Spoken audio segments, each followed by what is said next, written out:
OBC समाजाचे नेते असलेले ॲडव्होकेट मंगेश ससाणे यांच्या गाडीवरती रात्री अचानक हल्ला झाला। त्याच संपूर्ण परिसरामध्ये सध्या आपण जर पाहिलं तर पोलिसांकडून तपास केला जातोय।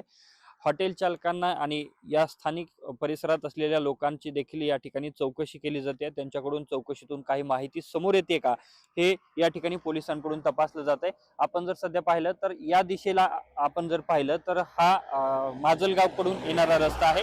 माजलगाव येथील पोलीस स्टेशन मध्ये पोलिसांची भेट घेऊन ॲडव्होकेट मंगेश ससाणे हे पुण्याच्या दिशेने निघालेले होते आणि या बाजूला जर आपण पाहिलं तर इकडे धारूरकडे जाणारा हा रस्ता आहे। धारूर आणि माजलगावच्या मध्य भागात याच पुढे जो धारूरचा घाट लागतो त्या धारूरच्या घाटाच्या काही किलोमीटर अंतरावरती या दिशेला अचानक दोन मोटरसायकलवरून आलेल्या अज्ञात हल्लेखोरांनी अचानक गाडीच्या काचा फोडल्या आणि हल्ल्याचा प्रयत्न केला। त्या ठिकाणी त्यांच्या चारचाकी गाडीचा पाठीमागचा आणि एका डाव्या बाजूचा काच देखील फुटलेला आहे।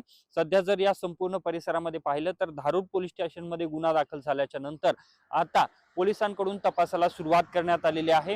रात्री 11:40 हा हल्ला झालेला आहे। 11:30च्या दरम्यान त्यांनी एका हॉटेलवरती जेवण केलं आणि यानंतर ससाणे हे पुण्याच्या दिशेने निघालेले असताना धारूरच्या परिसरामध्ये त्यांच्या गाडीवरती अशा प्रकारे हल्ला झालेला आहे आणि या संदर्भात आता पोलिसांकडून कसून तपास केला जातोय। या संदर्भात आता नेमकं पुढे काय समोर येतं पोलिसांच्या तपासानंतर नेमके हे हल्लेखोर कोण होते आणि कुठल्या कारणातून हा हल्ला घडून आणला गेला हे देखील आता पोलिसांच्या तपासानंतरच समोर येणार आहे। कॅमेरा पर्सन प्रमोद रोमनसह मी अशोक काळकुटे, TV9 मराठी, धारूर, बीड।